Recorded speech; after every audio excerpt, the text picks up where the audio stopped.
You are listening to the Beyond the Classroom podcast, a podcast for burnt out teachers who know something's gotta give.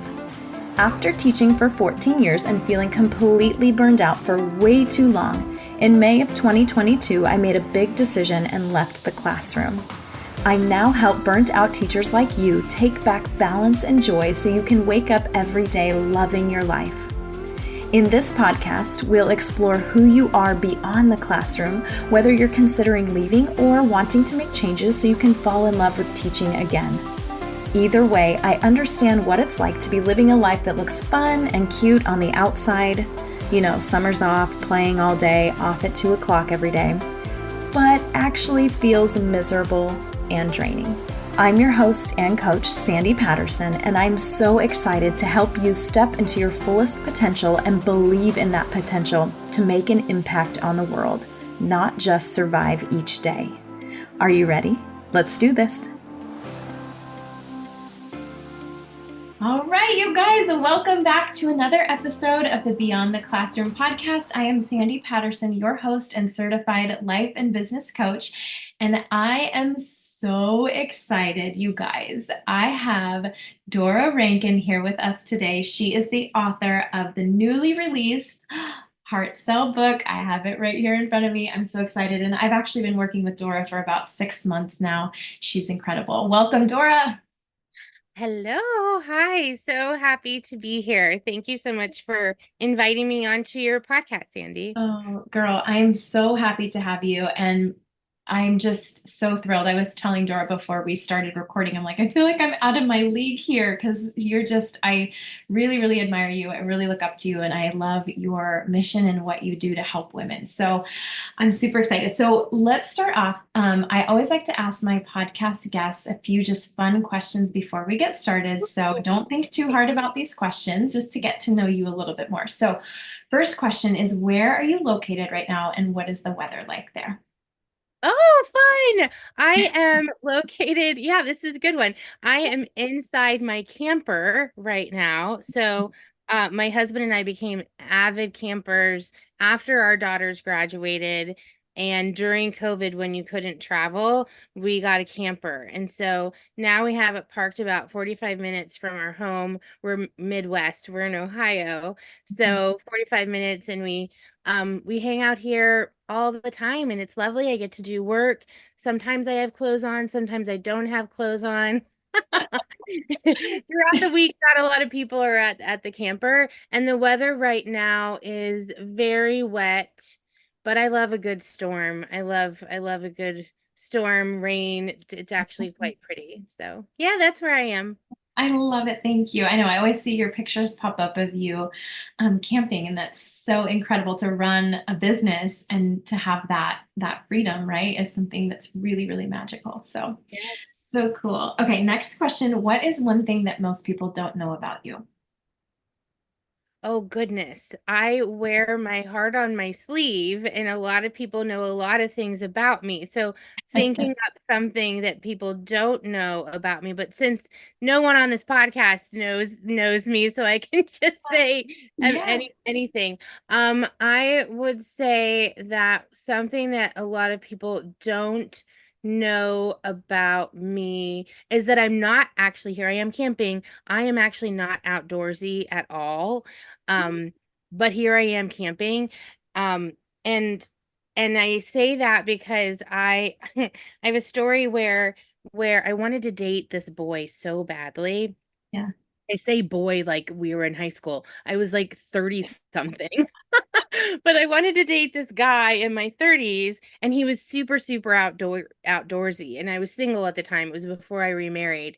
And so I pretended that I was very outdoorsy, and this is with someone that I didn't even own a pair of sneakers at the Yeah. time. Yeah. So my girlfriends around me were like, you will go to any lengths. We did date. He did find out I was it outdoorsy, and it was a very short-lived relationship. But yeah, I'm actually not very outdoorsy at all. Oh, that is interesting and that you camp so much. That's cool. I'm not super outdoorsy either, actually. But I do love the beach. Like the beach is my spot to be. So I get Water. that. Mhm. Yes, the water. Okay, don't think about this question too hard. If you could only eat one thing for the rest of your life, what would it be? Hot fudge sundaes. Perfect. I love how quick you are on that. That's amazing. And then last question, cats or dogs? Oh, dogs. Dogs. 100% same. Me too. Yes, yes. I have three of them. And in a recent post, I said, okay, a few of my clients just hit the six-figure mark per month. Can I Yeah. go get another dog now? And Yeah. that would be number four. And I think my husband would divorce me. So Yeah. no, number four. I said the same thing at one point. Me and my husband had three dogs, and I'm like, I told you you knew what you were like signing up for here. Like, it's Right. fine. Mhm. Yeah. You have big dogs though, right? Not little dogs. No, Oh, you no, have I big dogs? have, well, I have, right now we have one corgi. He's a corgi. Oh, Yeah. oh, I love corgis. Yeah. Yeah. Corgis are my spirit animal. Yeah, so you have room for another few for We do. sure. We do. 100%. Yes. Yeah. Okay. So let's dive in. Thank you for sharing that. So tell a little bit about you and what you do, Dora. Okay. Sure, Dora, and what does Dora do? Well, what I do now is that I empower women to live their purpose and to create their highest earnings potential. And what that basically means is I act as your fractional CEO, and I spend months and months and months with you, helping you on the roadmap to success of your business. That's what I do now. But my past life was very corporate based as well as startup based, and I spent over 20 years in inside those two spaces before I launched out on my own. Yeah, and I love hearing, and I'm hoping that you'll share it again too, because I am recently out of my like forever job. Like 2 years ago, I left my what I thought was going to be my forever job. It wasn't a corporate job, but it was what I thought was going to be the end all for me. And so I'm new to that. A lot of my listeners are new to that, or in that phase where they're like, "Oh, I want to start this business or I want to do this thing, but I'm scared." And every time I've heard your story a couple times in a couple different spaces, but every time I hear it, I'm like so inspired because it goes back to the thing of like, well, if she can do it, so can I. So if you wouldn't mind sharing a little bit about your transition out of your what was supposed to be your forever job and kind of how that came about and what that Yeah, was about. because your audience might be filled with some teachers, I'll share this as well, that my entire family is a family of educators. Mhm. My mom was a nurse, but the rest of my family were educators. And my daughter just she's finishing her undergrad in music education. So I knew I didn't want to be a teacher. Um, one because it had nothing to do with economic power. It had nothing to do with money. I didn't even know that I was definitely not the one that was going to make lots of money. I was too busy getting into trouble and being free and doing whatever I wanted to do. But education, it was very rule driven. Like I didn't like rules. And to be a teacher, I Yeah, felt like, teachers were very rule driven. And I that's was true. not right. I did not like rules. So, um, which is funny because I ended up going to school and working in finance for working at the banks for 20 years, which is also very rule driven, but in a very different way, a very political way.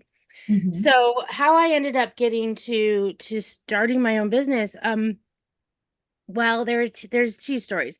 One is I have always had amazing mentors in my life, always amazing women powerhouses, from my mom to my first boss to my sister. So grateful for these women.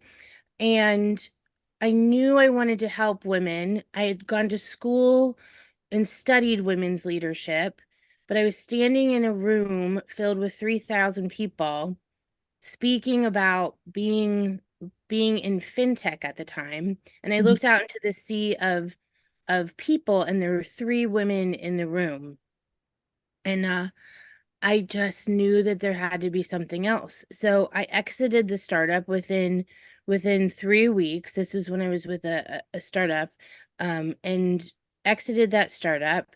And my sister's the one who helped me find my moment of clarity And my moment of clarity came when she looked at me and she said, I was 42, I'm 47 now. She said, "Why don't you take everything that you have wrapped around your finger and go give it to women?"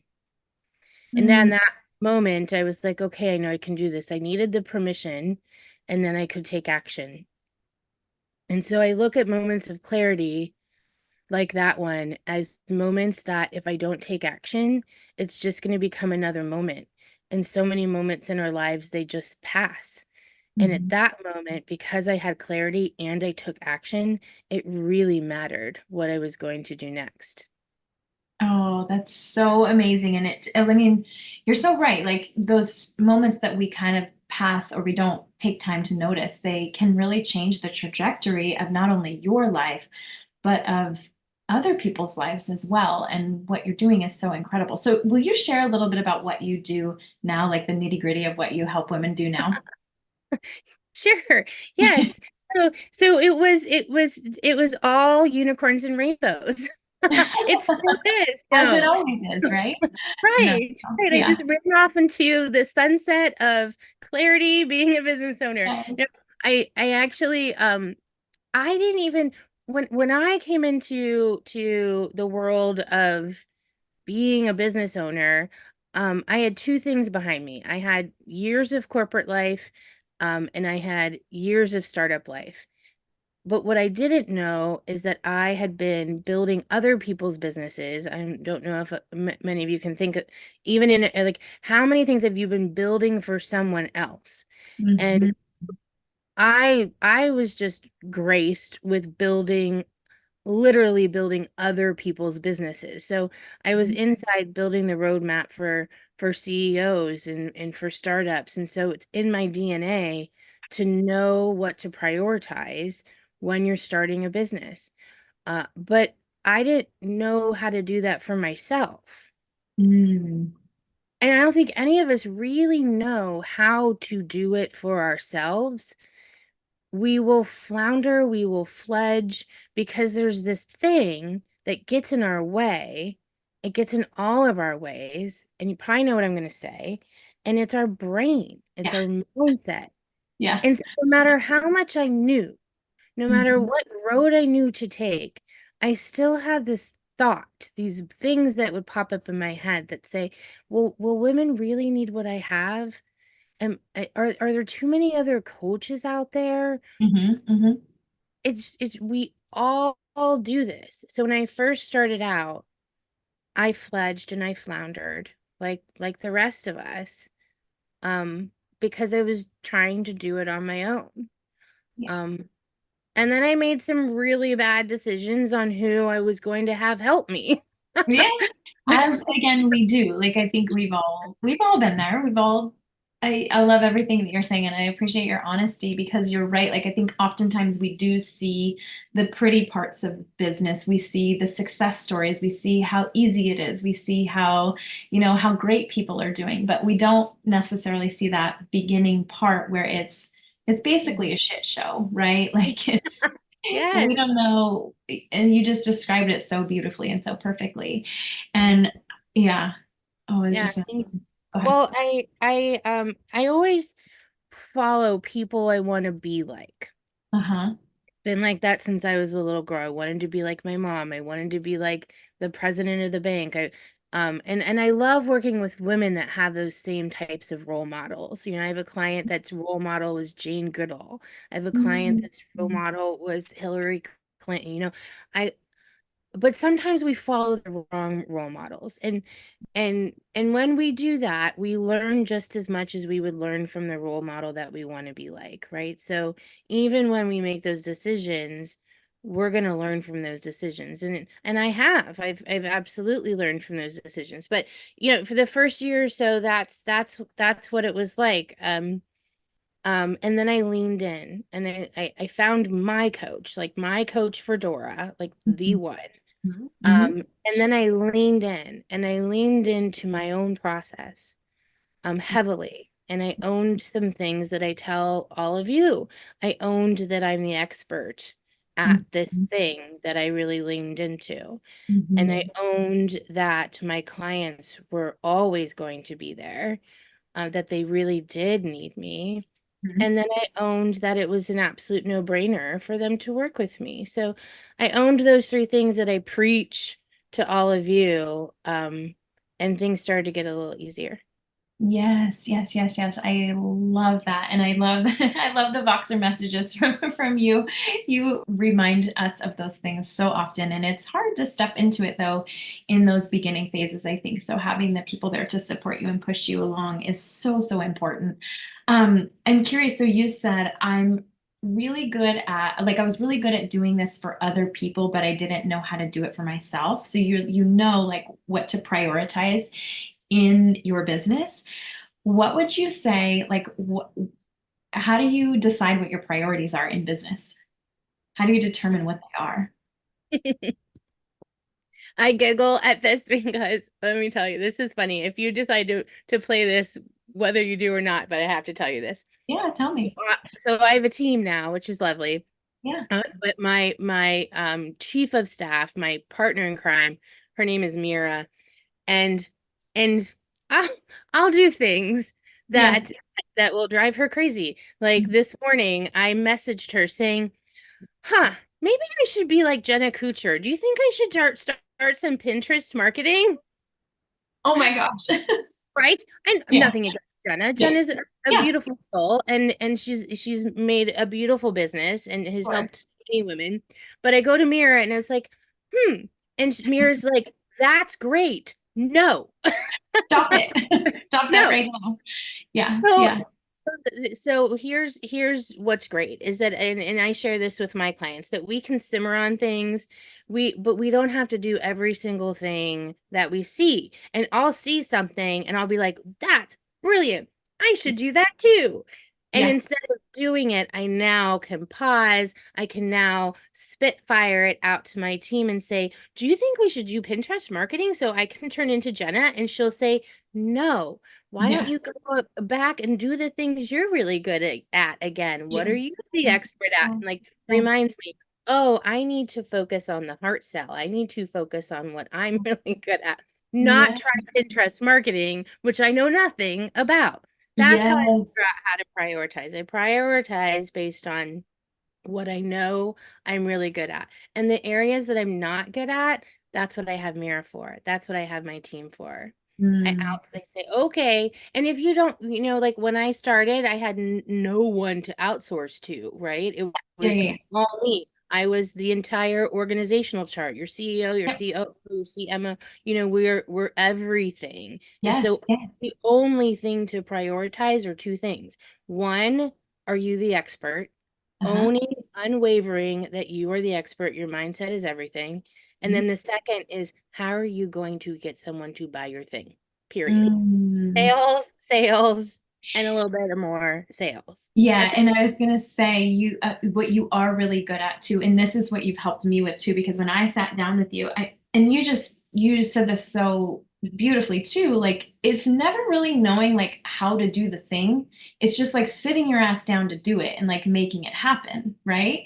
And you helped me with that a lot, like gaining that clarity around like what is the actual thing that you need to be doing when you sit down every day to work in your business to get people to buy what you are selling. That's simply it, and like step by step. So then you're really good at helping women learn how to sell, right? Hence the heart sell. So I don't know, would you like to, can you share a little bit about well, first let's talk about this because this is something that's been coming up for a lot of my clients lately and something that I had to work through. Why is it so hard for people to sell? Oh, okay. I love this question. Yeah. Thank you for asking it. Okay, Yeah. so to keep it very simple, the reason why it's so hard for people to sell is that they think that marketing is going to sell for them. That's why. So if you look around anywhere, you're going to see marketing shine. Everybody wants to lean into marketing, marketing, marketing. It's like the marketing is like getting the quarterback to be your boyfriend when you're in high school. It is the most popular thing you can possibly have And is when being you a say quarterback. yeah, okay, so we got this quarterback, and when we say marketing, you mean like social media posts, you mean podcast recordings, you mean the email list, you mean all of those things that you create and put out into the world and then wait for people to come to you, Yes, correct? Okay. yes. You taught me well. Yes, yes, exactly that. And so marketing is sexy, and Mhm, marketing is something that we all want to do. And the reason why is because marketing is also behind the scenes. So mhm, even though you might be putting out a live, even though you might be putting out a reel, it's still behind the scenes. You don't have direct contact with your buyer where you're solely asking them for the business. mhm, So it's not front line. And so mhm. everybody wants to do marketing because it's not front line. Why And sales is so scary is because it is front line. It is in your face. You're asking for the business, and people want marketing to do that job for them so they don't even have to do sales.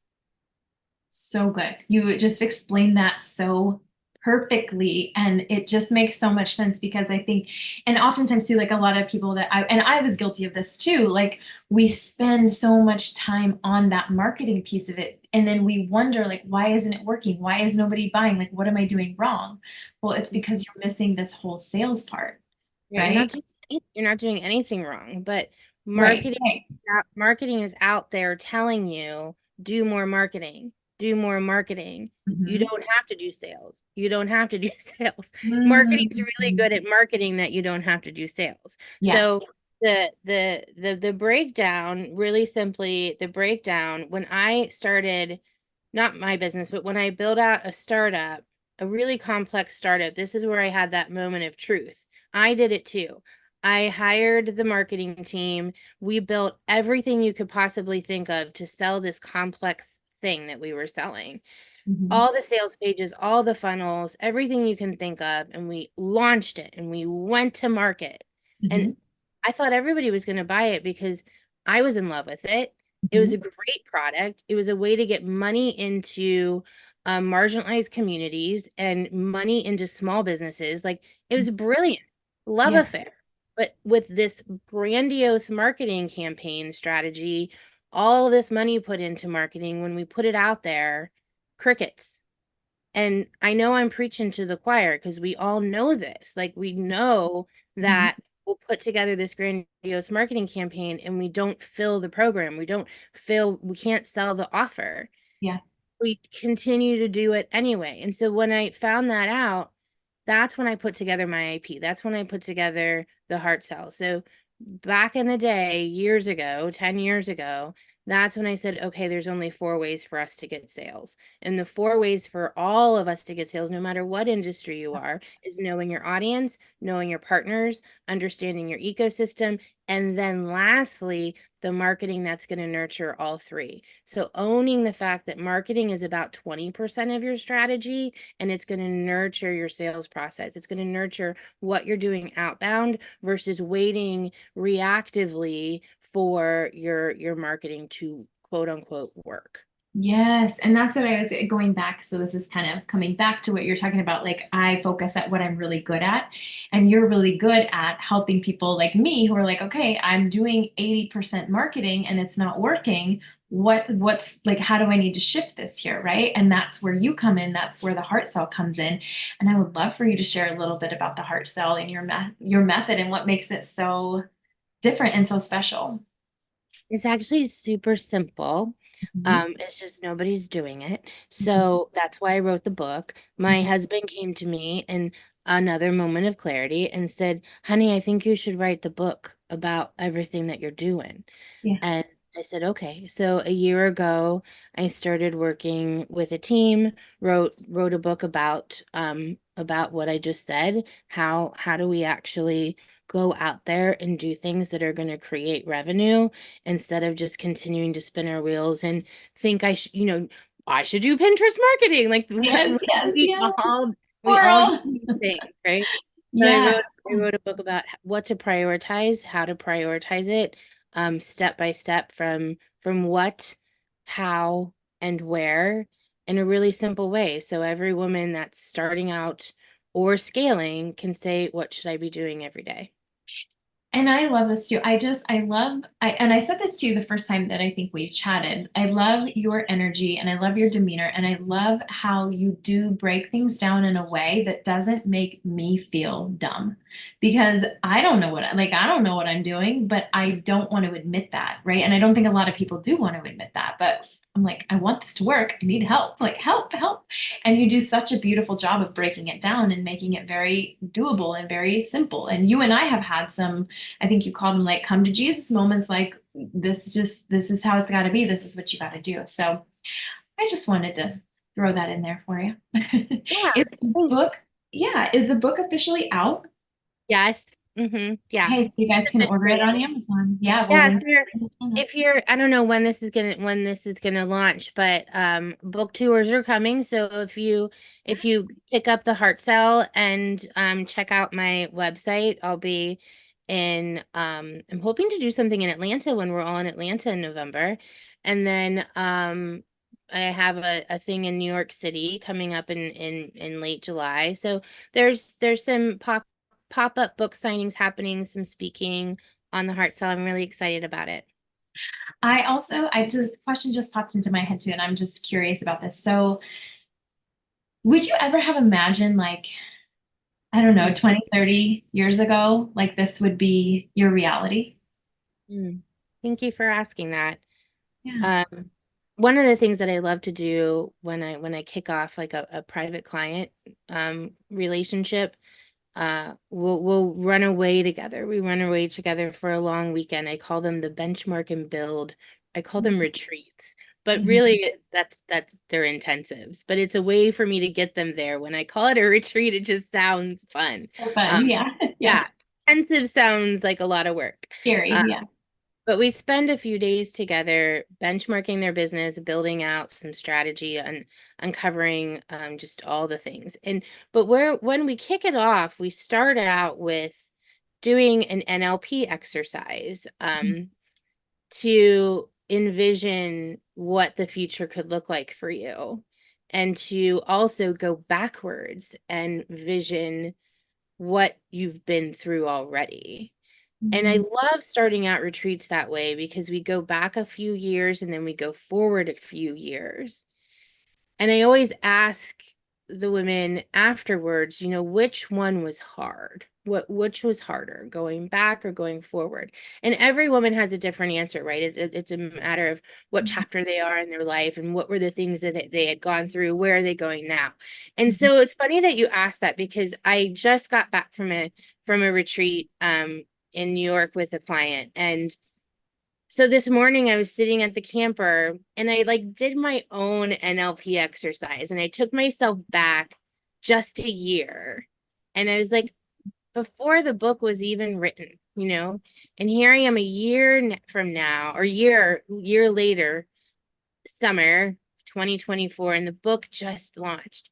And so I tried to take myself a year forward, Yeah. and I was like, I don't even know. Like if I was able to do that in a year, what can I do in another year? And I think that's where also it's not just the NLP exercise, but it's just faith, like faith and courage and understanding that if I own that I'm the expert, who knows? So I don't have I don't have that played out yet, but I'm really open.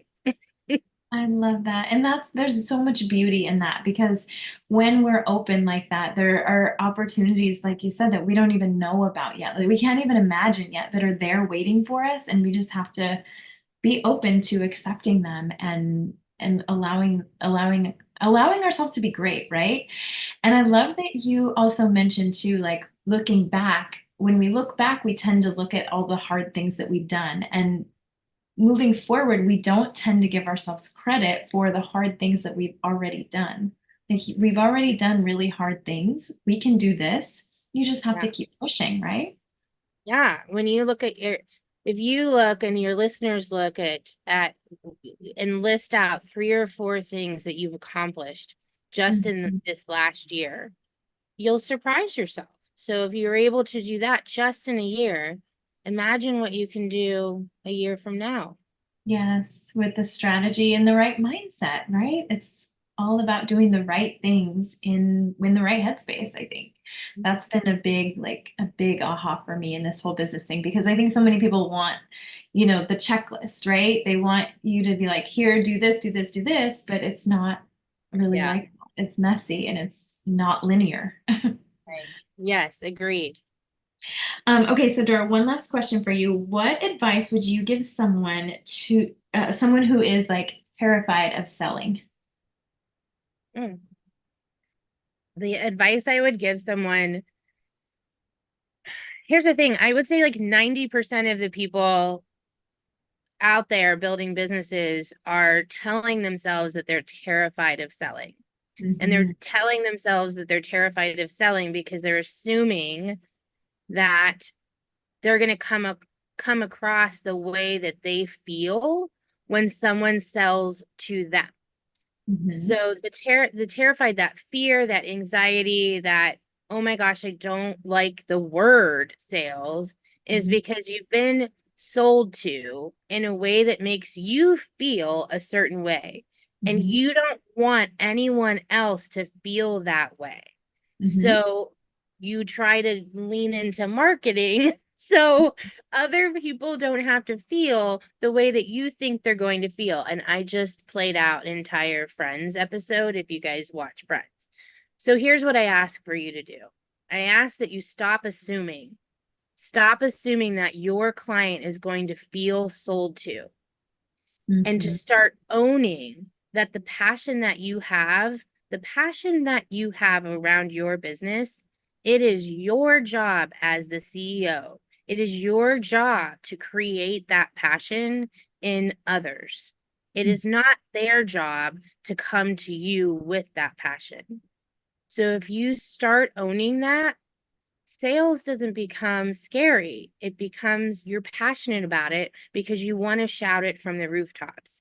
Yes, I love that. And it's almost like, like if your girlfriend is like, "Oh my gosh, your hair looks so good," and you are using this new product and you have no problem like talking about it and being like, "Yeah, like look, like here it is." It's the same thing. Like if you believe and you see and you know that it works and you own that expertise that you talk about so much, there's no way that it can be scary because it's yours and it's coming from, a place of service and to help other people. So I really love that. I had to do a lot of work around this too, and the assumptions that I was bringing to the table and the things that I believed about selling and about my value. And I'll say, like, learning how to sell has been the game changer in my business because Hmm. it's learnable, right? You can It learn is. how to sell. There's a process to it, just like with anything else. So, yeah. Awesome. Well, thank you so much, Dora. This was amazing and so many good gems in here. Will you share where you hang out, where to find you? And we'll put all of the links in the show notes for everybody. Yes, you can always find me at my camper.